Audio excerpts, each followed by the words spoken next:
Law and order ಅಂತ ಅಂದಾಗ ನಮ್ಗಿದು ಗಡಿ ಭಾಗದಲ್ಲಿದ್ದಾಗ ಆ ಉದ್ದೇಶಗಳು ಅರ್ಥ ಮಾಡ್ಕೊಂಡು ಬರ್ಬೇಕಾಗತ್ತೆ ಅಧಿಕಾರಿಗಳು. ಇಲ್ಲಿ ಯಾರೇ ಅಧಿಕಾರಿಗಳು ಬಂದಾಗ ನಮ್ಗೆ ಜಾಸ್ತಿ ಬಡವರು ಯಾವುದೋ ಒಂದು ಸಮಸ್ಯೆಯಿಂದ ಅಲ್ಲಿಗೆ ಬಂದಾಗ ಕಳಕಳಿಯಿಂದ ಆ ಸಮಸ್ಯೆಗಳ ಬಗ್ಗೆ ನೋಡ್ಬೇಕು. ಫಸ್ಟ್ ಕೇಸ್ಗೆ ಫಿಟ್ ಇದೆಯಾ ಈ ಕೇಸು ಅಲ್ವಾ. ಸಣ್ಣ ಪುಟ್ಟ ವಿಚಾರಗಳು ಬಂದಿರುತ್ತೆ, ಕೋಪ ಬಂದಾಗ ಆವೇಶ ಬಂದಾಗ ಅದು ಕೇಸ್ವರೆಗೂ ಬರ್ಬೇಕಾ, ಮತ್ತೆ ಅವ್ರು ಕೋರ್ಟ್ ಓಡಾಡೇ ಇತ್ಯರ್ಥ ಮಾಡ್ಕೋಬೇಕಾ, ಯಾವ ಹಂತದಲ್ಲಿ ಇದನ್ನ ತಿಡಿ ಮಾಡ್ಬೇಕು ಅನ್ನೋ ಅಂತ ಕನ್ಸರ್ನ್ ಇರೋ ಅಧಿಕಾರಿಗಳು ಬಂದ್ಬಿಟ್ರೆ ಲಾ ಅಂಡ್ ಆರ್ಡರ್ ಪ್ರಾಬ್ಲಮ್ ಬರಲ್ಲ.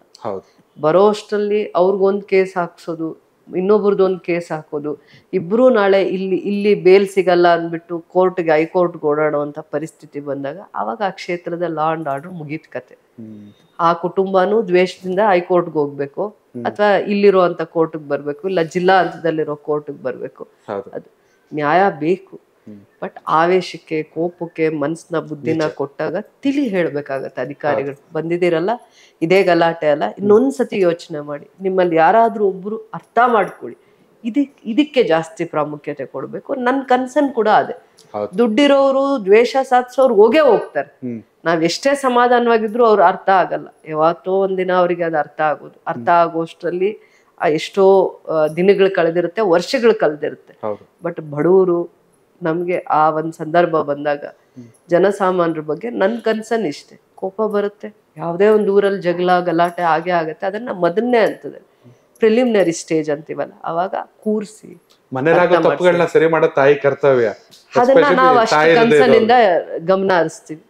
ಕೇಸ್ ಯಾವ್ದೇ ಒಂದು ಆಗಕ್ ಮುಂಚೆ ಅದು ಒಂದು ಕನ್ಸರ್ನ್ ನನಗಿದೆ, ಕಳಕಳಿ ಇದೆ.